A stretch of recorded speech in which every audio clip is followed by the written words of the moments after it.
Caution, political opinions will be expressed here, but there will also be nuance. Feel free to post yours below. Not for the easily triggered. And with that, let's explore.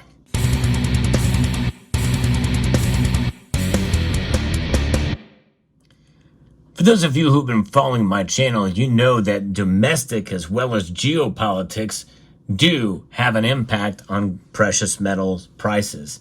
And right now we are heating up into the domestic political season. And so far right now it's between two candidates, Joe Biden and Donald Trump. And I think you know where I lean, but nonetheless, it does not necessarily mean that one candidate will be there. In fact, I feel stronger than ever that he won't be. I don't think we'll see Joe Biden actually get the nomination. Now, I could be wrong on that. And just like with silver's price predictions over the last 3 years, except for this year, I've been right on it. I very well may not be right on Joseph Biden being the nominee. But there is a growing call for him to step aside. That's important because that will weigh on the political front, and that will have an effect, I think, on precious metals. However, there is a piece here from Ernest Hoffman that discusses how gold and silver could actually be better under Donald Trump, and some pretty interesting reasons why, according to Heraeus. The prospect of a Trump victory in November could push investors around the world into gold. And while both gold and silver prices stand to benefit from tariffs and trade disputes, according to precious metals analyst over at Heraeus. In their latest metals report, Heraeus suggests that the economic policies of a second Trump administration could drive global investors into gold. If they haven't already been driven into gold with everything that's going on in the world today, this could amp it up a bit. The upcoming November presidential election will set the United States on two fundamentally different paths, depending on the outcome, that's for sure, the analyst wrote. The more unpredictable former president and current Republican candidate, Donald Trump, may introduce several economic policies that could lead to significant market shocks, geopolitical risk, and rising inflation. I think inflation is going to be here no matter who's elected president. It's not going away anytime soon. I think there's some things that Trump could do to stave it off a bit, but I think it's going to take almost austerity type measures. Why? Well, because we're dealing with an incredibly large debt and deficit spending. And to be honest, even though I am a fan of Donald Trump, he has not been known as being a small government Republican. Even though he's cut regulations, which is very, very good, we also need to cut spending and cut it big time. That's where the problem is. And of course, in order to fund all these programs, you need more of these. In order to get more of these, you need a Federal Reserve that was willing to print them. And they are definitely more willing to print them. In fact, they don't even have to do that anymore. They can mostly digitize these. And honestly, the inflation that we're seeing today is largely because of the shutdowns during the pandemic. And even though that was not Trump's fault, it was under his administration, and he's getting the blame for it now.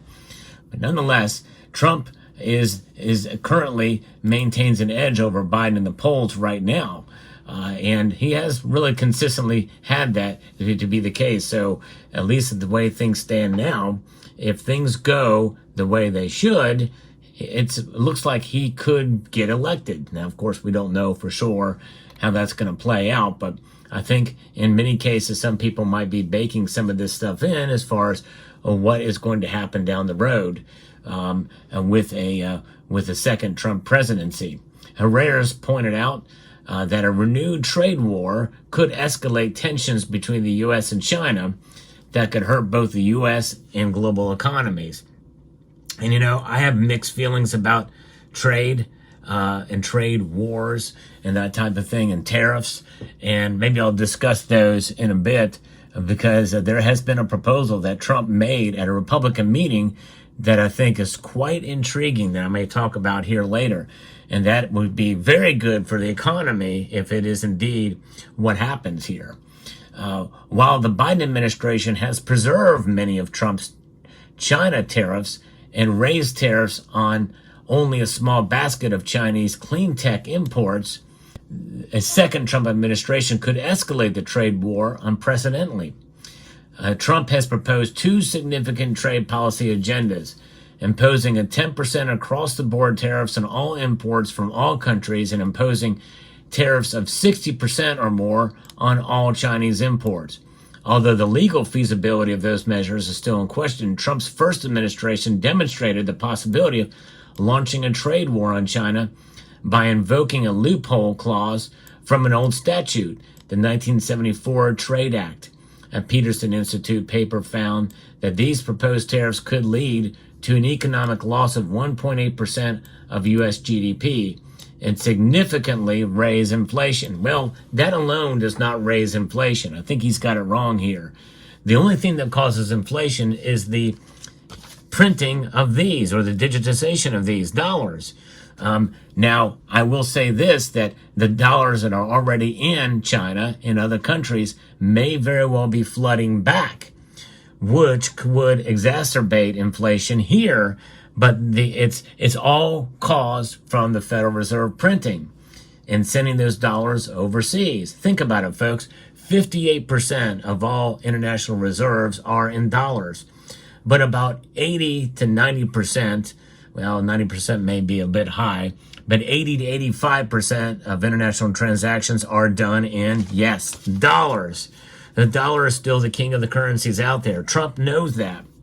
And so I don't think necessarily it's going to raise inflation, although I think it could exacerbate it to a degree if spending is not cut and we don't stop and do real quantitative tightening, which right now we're not in a tightening mode again. We've started back into easing mode again. I think that's all on purpose, by the way. This assessment does not account for the almost guaranteed retaliatory tariffs from China and other countries.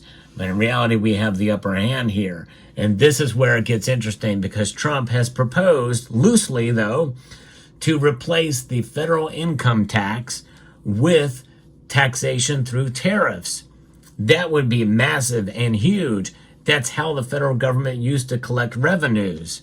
I would love to see that happen and go again. I would be all for it if that was the case. The analysts noted that the 2018 through 2020 U.S.-China trade war coincided with rising gold prices. And I'm going to talk about a chart that I'm not going to show here because I don't need to show it.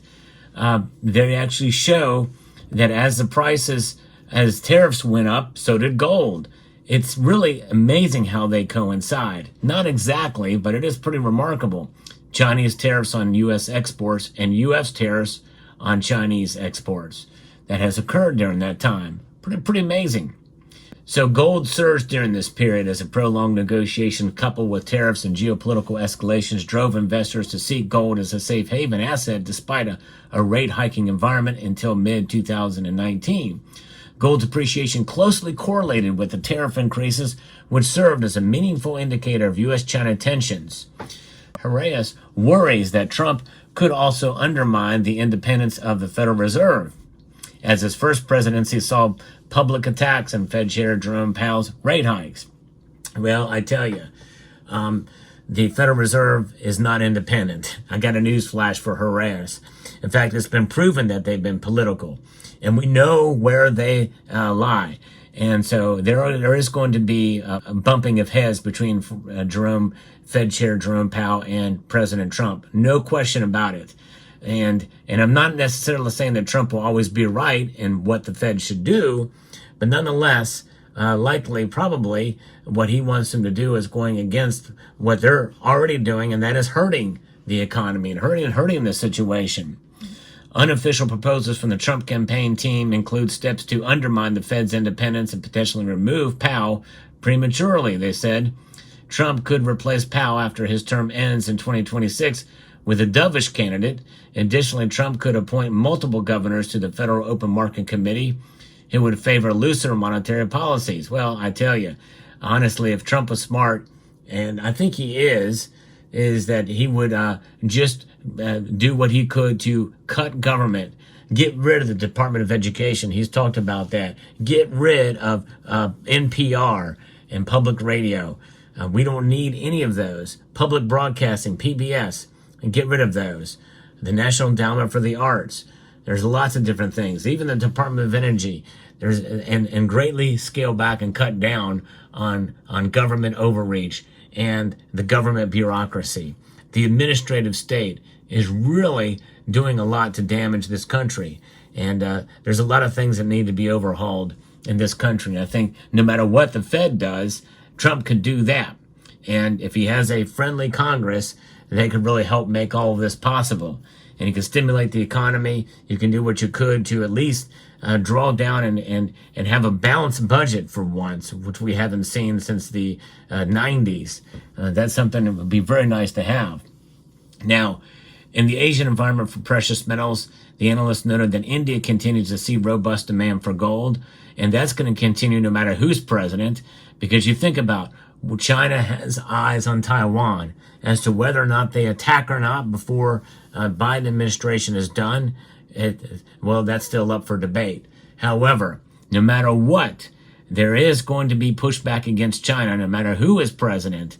And they're going to continue to not only get gold, but also silver. You've heard me talk about that. And that's going to be good. But I think it could be amped up a bit if Trump is president. Because remember, Trump also may push for some sort of reparations from the COVID pandemic. And they're going to push back against it. And they can't get gold. We can't take their gold, right? So I think that's one of the reasons why they have been accumulating gold. So, but nonetheless, I think that is going to be one of the biggest things we're looking at. Central banks are going to continue to collect gold and silver. We're seeing photovoltaics continue to play a role in silver production. That's going to happen no matter who's president. But I do think that the tariffs will play a role, and I could see them accumulating and investors stacking more gold and silver because of this, if Trump becomes president. But let me know what your thoughts are down in the comments section below. I think it's very fascinating, very interesting. Inflation is not going away. And even if President Trump gets back into office, I think it's going to take a while for inflation to subside a bit. Just depends on how he attacks spending. So let me know what your thoughts are in the comment section down below. Hope you found this video informative, insightful, and educational. I would like to extend a multitude of gratitude to each and every one of you for taking the time to watch this video, and to encourage you to please rate, share, comment, and subscribe.